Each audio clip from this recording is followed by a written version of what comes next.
लोकसभा चुनाव खत्म हो चुका है। केंद्र में एनडीए की सरकार भी बन चुकी है, लेकिन रुपौली विधानसभा उपचुनाव ने एक बार फिर से बिहार की सियासत गरमा दी है।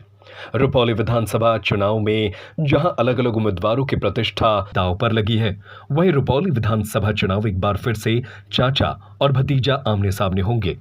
दरअसल पूर्णिया के रुपौली विधानसभा चुनाव प्रचार के लिए सीएम नीतीश कुमार पूर्णिया जाने वाले हैं।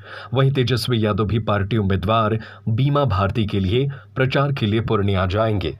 रुपौली विधानसभा सीट पर एनडीए और महागठबंधन के उम्मीदवार आमने सामने हैं।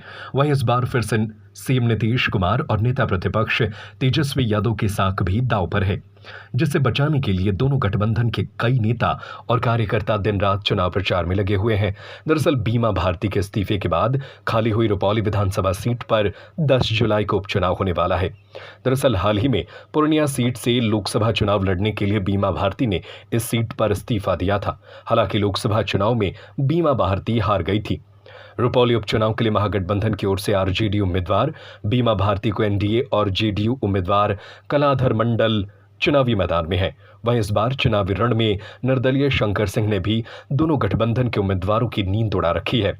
रुपौली उपचुनाव पर काफी कुछ हालात पूर्णिया लोकसभा जैसे दिख रहे हैं। इस बार भी मुकाबला त्रिकोणीय होता दिखाई दे रहा है।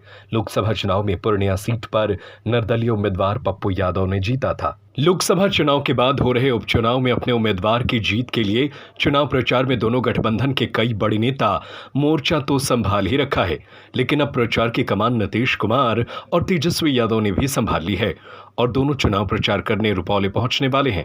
दरअसल इन दोनों बड़े नेताओं को मालूम है कि यह सिर्फ एक उपचुनाव भर नहीं है, बल्कि यह आने वाले विधानसभा चुनाव के लिए एक बड़ा संकेत भी देगा कि बिहार में एनडीए की स्थिति मजबूत रहेगी या महागठबंधन कड़ी टक्कर देने की तैयारी कर ली है।